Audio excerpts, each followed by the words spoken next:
Sara Duterte, meron na naman kinasasangkutan na corruption. Ang COA naglabas ng listahan, puro overprice para sa OBP. Imagine mo, motor 1.3 million, laptop at 300,000 and meron pang ano doon, yung CCTV 200,000. Grabe naman yung overprice, BP Sara. Kaya siya nagmamadali lumipad sa dahig na naman, tumakbo na naman yung babaeng lustay na yan. Bagay nga sa kanya, grabe no, hindi ka ba nadala, BP Sara? Kaya nga na-impeach di ba? Tapos ngayon, ito na naman, panibago na naman. Grabe na to. Mahiya ka naman. Oh, ayan. Mahiya ka naman, BP Sara. Hindi ka ba naiiya sa mga kapwa mo Pilipino? Bagay, maka-China ka naman eh. Imagine mo guys, kumbaga, na-impeach na siya. Okay, wala pa rin siyang kadala-dala. 1.4 million na motor. Ano, aanin mo yun? 19 na motor, 1.4 million. Katumbas ng 26 million lahat po yun. Grabe. Tama, 26 million. Aanin mo naman. Tapos yung laptop, 300,000 mahigit. Grabe na to. Tapos meron pa, CCTV, 200,000. Napaka-overpriced.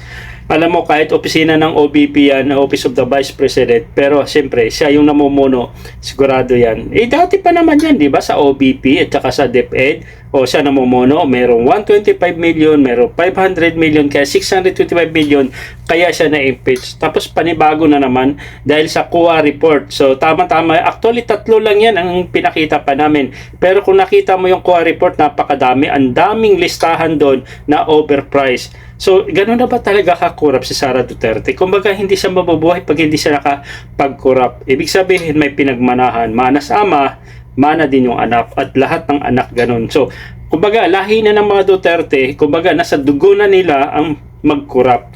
Kumbaga, dugo na nila sa pamilya nila is mamamatay tao. So, ano nangyari doon sa war on drugs ni Digo? So, ngayon, nabubulok siya sa dahig.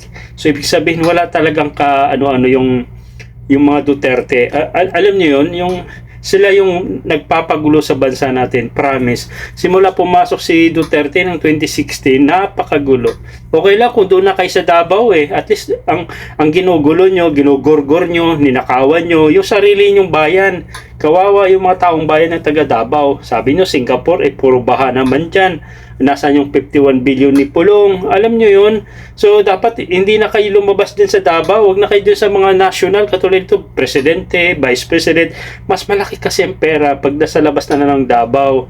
So, hayaan mo na yung mga kapatid niya iba doon, suluhin yung pagnanako sa Davao. Di ba? Lahat ng halos Duterte pamilya sangkot sa anomalya.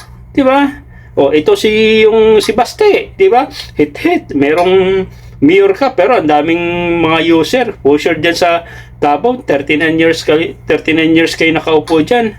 O, kasama na yung ama nyo. O, wala, hindi naman nagbago. Baha pa rin. Ang daming mga user. Diba, si Pulong may 51 billion na flood control ka mo. So, hindi naman binabaha pa rin. Si BP Sara, lustay ng lustay. So, nasa lahi na talaga mga Duterte ang pagkukurap. So sana magbago na kayo. Kung hindi kayo magbago, yung mga taong bayan at saka yung mga bumuboto ng mga Duterte, lalo na yung mga DDS, utak nyo may iba dyan, didilis yung mga ililitang utak ng mga DD shit na yan hanggang ngayon binoboto nyo pa rin. Hindi tinitingnan nila yung famous, sikat, mapagmura. Hindi natin tinitingnan yung past na ginagawa ng mga Duterte, lalo na doon yung ama niya.